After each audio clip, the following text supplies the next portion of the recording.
Hold on to your bones, because this is Dead Air with Tony, the only video podcast where a dead guy interviews a different dead guy in Purgatory.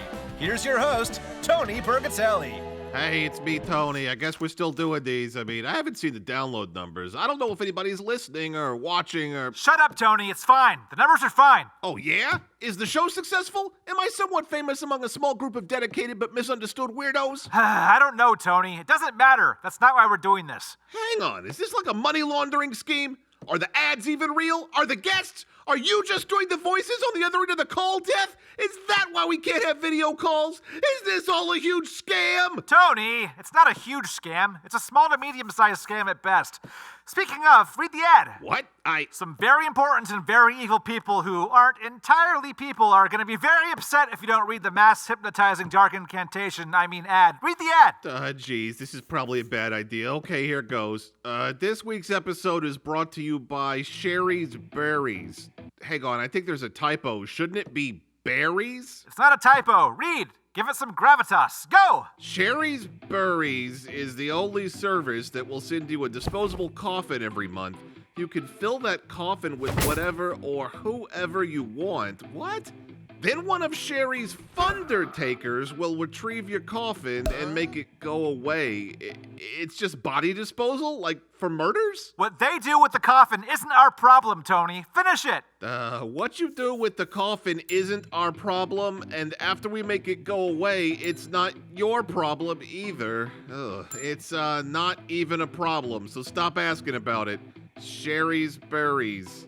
Shouldn't it be burials? I don't know, Tony. Who cares? This week's guest is the greatest detective who ever lived, Sherlock Holmes. Okay, but that's not a real guy. Sure he is. Yes, Tony, it is I, the celebrated sleuth Sherlock Holmes. Hi? I'm pretty sure you're not a real guy. I've deduced from your vocal cadence, word choice, and breathing pattern that you're a male, short in stature, wide in girth, late 30s, bald, dim-witted, a 2 out of 10 looks-wise. Okay, geez, maybe you were real. I remember reading about you in school, but not like reading about you, you know. Because the books were pretty thick and they were written in British. That's still English, Tony. Regardless, the game is afoot. I don't want to play foot games with you, guy. I have further deduced that you received a public school education. You were a C+ student, an academic underachiever, no athletic abilities, but not for lack of trying.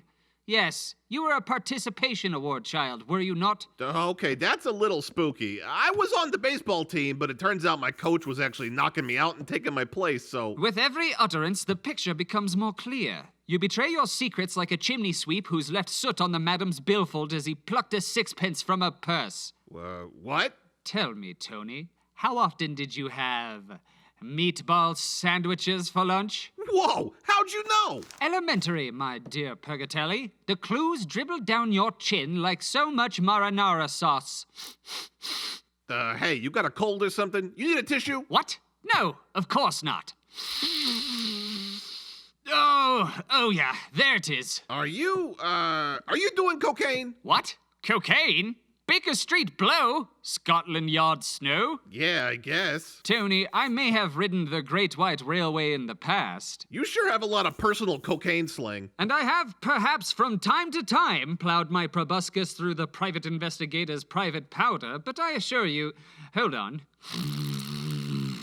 I said goddamn! Woo! Okay, what is this? I thought you were supposed to be the world's greatest detective. No, you're thinking of Batman. I'm the world's greatest drug addict. Hey, Death, you want to chime in here? What the fuck is going on? Okay, Tony, you got me. I couldn't find a guest this week, so I just found a dead drug addict in the waiting room. That explains it. He did sound like a Sherlock Holmes, though. Yeah, he was in regional theater, hence the drugs. I played a fellow at the Pasadena Retirement Village Playhouse, and I was the understudy to Donkey in an unauthorized touring company of Shrek, the musical. And Sherlock Holmes isn't a real guy, is he? No, of course not, Tony, you oval-headed dum-dum. I figured you wouldn't know, given your public education and all. Yeah, our school was pretty underfunded. Well, yeah, and, you. Yeah, I got difficulty applying myself or paying attention or... And in the morning, I'm making waffles. Donkey, fuck yeah! Right, okay, bye. So thanks to our guest, some dead cokehead. Don't forget to subscribe and ding that bell. And if anybody else wants to do this instead of me, please just do it. I'm done. This makes me sad. I mean, my regular job makes me sad too, but this makes me more sad. Okay, that's all, bye. If you liked that episode, check out last time when Tony interviewed Albert Einstein. Fuck! Hey, should we record that? Nah, never mind.